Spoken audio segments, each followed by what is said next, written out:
What's poppin', Carolina Nation and Pantherologists? Class is now in session. Gonna give you my Week 10 report card for the Carolina Panthers after that brutal loss against the Tampa Bay Buccaneers. So, before we get into today's topic, as always, I ask that you keep showing your support by pounding that like button, leaving a comment down below at the end of the video, and if you haven't subscribed to the channel and you like what I'm putting out there, please keep showing your support by subscribing when you watch the videos. And then click the notifications bell so you can get the new updated videos as they come out. So, let's get into this report card. First things first, we're going to talk about the passing game. Gave it a C. Now, Teddy Bridgewater got off to a red-hot start, completing his first 13 passes of the game, and he was in rhythm early. And it showed he helped guide the Panthers to a 14-7 lead in the first quarter. He missed on a couple throws and had a bad interception, but aside from that, Bridgewater played well, I thought. Robbie Anderson and Curtis Samuel were quiet in this game, combining for just 5 receptions and 29 yards. When those two don't make a ton of plays, you're not going to win many games. The passing attack was all right, but not good enough. Next one, the run game. I gave it a B.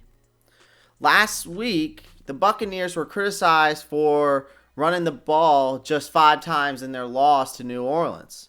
This week, you could say that it was the Panthers that should have ran the ball more. There were only 13 design runs called in the game. But some of that may have had to do with the Buccaneers dominating the third quarter and Carolina getting too impatient. Mike Davis injuring his thumb in the second half probably didn't help either.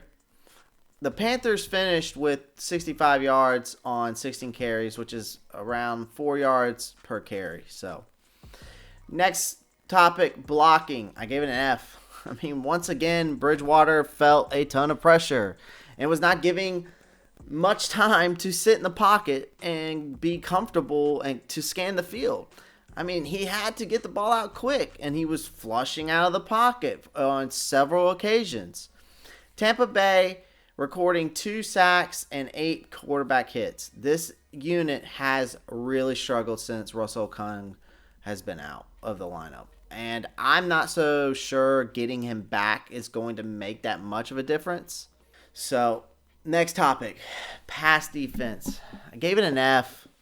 Tom Brady did whatever he wanted to do against the Carolina Panthers defense. He threw for 341 yards and 3 touchdowns while completing 72% of his passes. The touchdown toss to Mike Evans at the end of the second quarter was either a broken coverage or a miscommunication, as Rasul Douglas was sort of fading Evans, thinking that he may have had some help coming from the middle. The biggest problem, though, was that there were too many plays where the corners were getting beat off the line of scrimmage or were just simply giving away too much cushion. It's like they knew they were getting beat off the ball, so they overcompensated by not playing as much press coverage.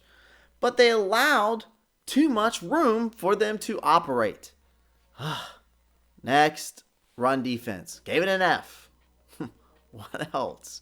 Ronald Jones broke one for 98 yards, which was the longest touchdown run in franchise history for the Bucs.